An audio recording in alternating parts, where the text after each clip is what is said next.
Hello, everybody, and welcome back to Movie Deputy Reviews, where if you check the title out, you know the movie that we are talking about today. And this one is extra special for so many different reasons. This one, okay, I was not a Barbie kid. If I went to a friend's house, they were playing Barbies, that was fun to play. But me, myself, I did not get my first Barbie until I was 11 years old, and that was a Christmas present from somebody else. But I grew up with Transformers, with He-Man, with the Thundercats, with Matchbox and Hot Wheels. I had a dirt driveway and I lived just down the road from a big lake. So I was a total tomboy when it came to what I wanted to play with. And so I had He-Man and I had Skeletor and I had Castle Greyskull and I had the whole bit. So years ago when the Masters of the Universe movie came out, I was really excited. And then I went to see it and I'm like, what was that? What? Why? I loved the cartoon. The movie, though, that last movie we got, I should probably go back and review that one, but especially after seeing this one, I'm not really enticed to do so, but that's because this one is phenomenal. I cannot state that enough, to the point of, I went to Marcus Theaters last night, so shout out to Marcus Theaters. And they had some special things. So they actually had the Sword of Power, and they had Castle Greyskull, and they have Battle Cat. They've got Cringer. I can't show real well. There we go. There we go. That's my keychain. Get back here in front of the camera. But they got Cringer. I'm going to turn it the right way here one of these days. But that I now have that on my keys, and I had a friend that was at the theater there take some pictures, so I got to share these with you. That I know it's silly, but it's me. So there's me holding my sword. Believe it or not, that's a cup. I'm not getting any kickback from Marcus Theaters for this. There's nothing I do for any of the bonuses on that, but that is a cup. It's got a straw that comes through the hilt of the sword, and it's just awesome. But then, of course, I can't have the Sword of Power without doing the I have the power! Just me being me.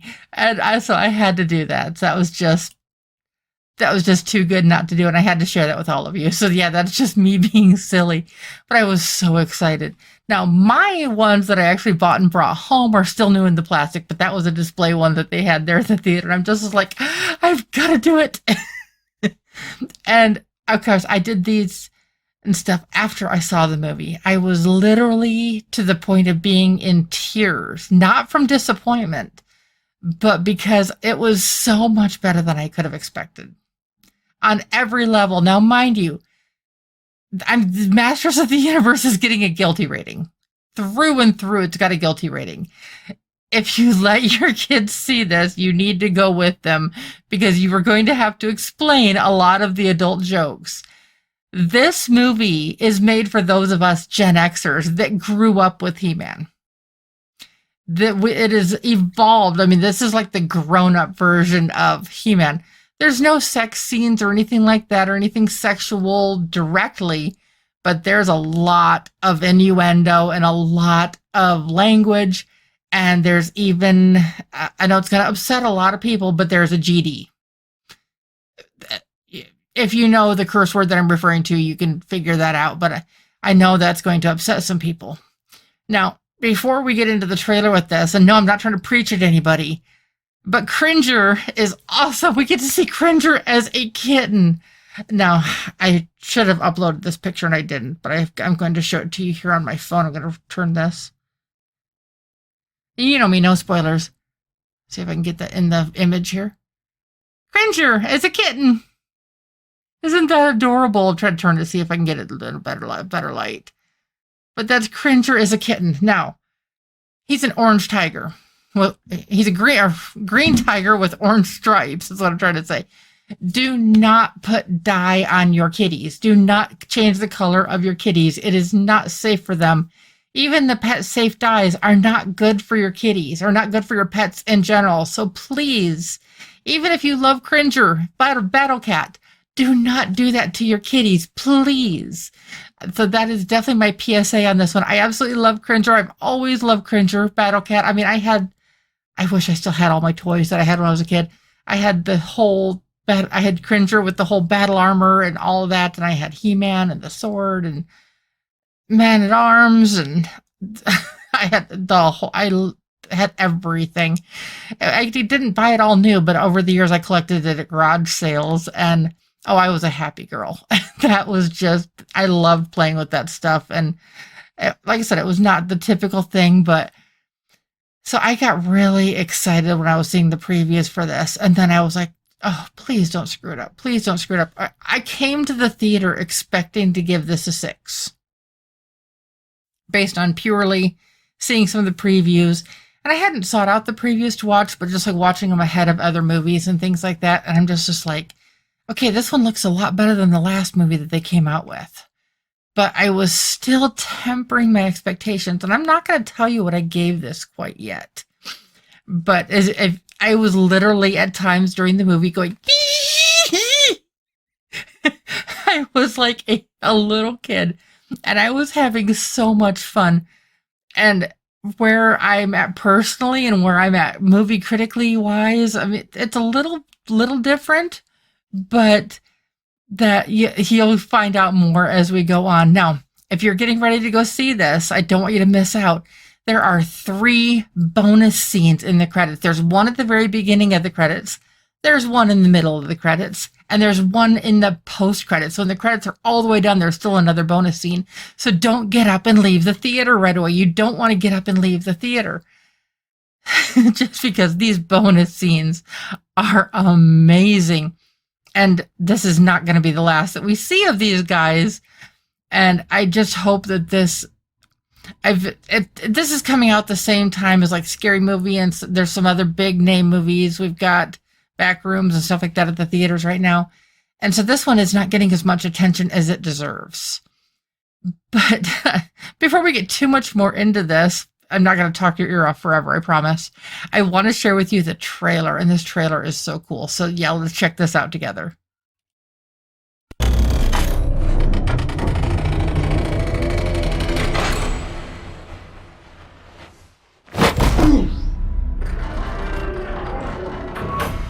I know most of you don't remember me, but I know all of you.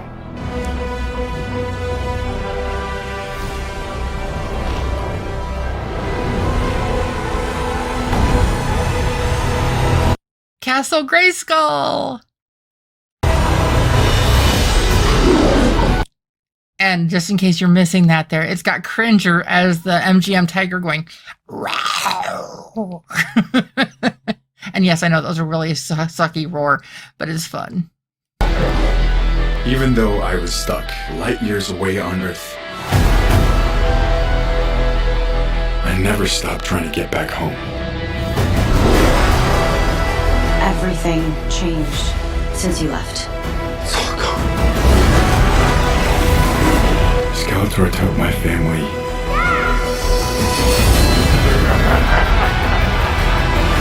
And he destroyed our world.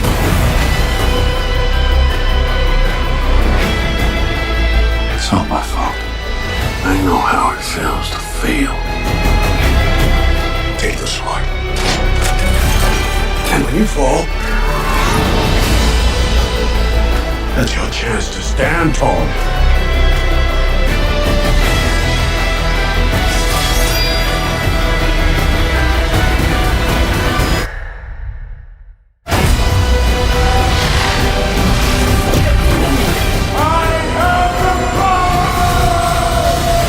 Even just watching this, I have goosebumps again. I mean, that is like, it's like literal goosebumps here. The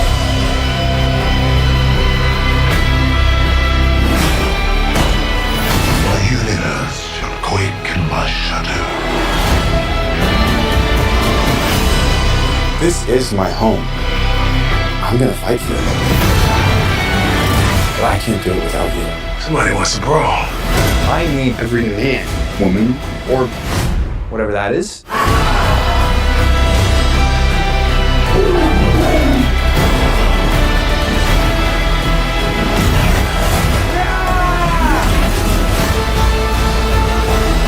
may have the power, but you're too scared to use it. Trust me, I know how to use it.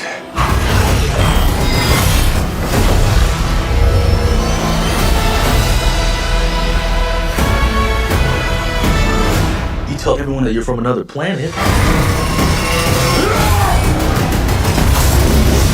It just makes you sound a little very crazy. Wow. It is just so much fun. And this movie, I mean, Adam's all very touchy-feely. Let's go with our feelings. Let's do this. Throughout the whole movie, it makes fun of the whole namby-pamby, touchy-feely stuff.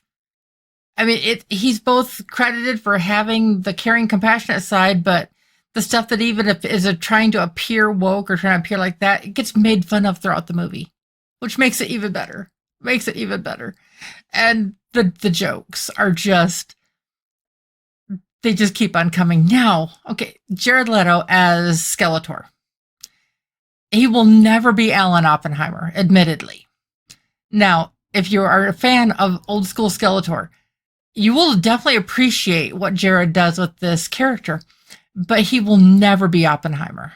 Now, if you're not familiar with what that is, Alan Oppenheimer is the original voice of Skeletor with the high-pitched laugh and just the iconic Skeletor that we know.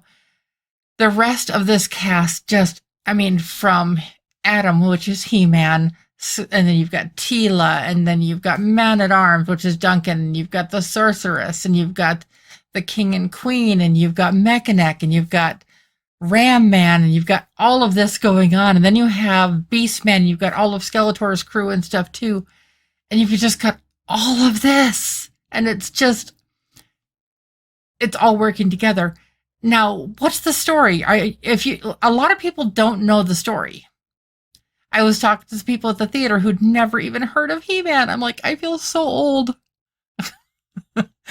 I mean, like I said, I loved this as a kid, and I know a lot of other Gen Xers who loved this as kids. And my son, he's 32, and he has always really enjoyed Masters of the Universe as well. But I raised him on that stuff. He had Castle Greyskull growing up, and it was oh, come on, you got to raise him right?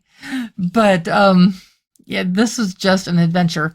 But at the very beginning of this, Skeletor comes to Eternos in Eternia, and because of what's going on, Adam's parents have to send him away to be safe. Now, it sounds like Superman, sounds like Star Wars, sounds like a bunch of, and you can definitely, there are definite influences of how He-Man came to be.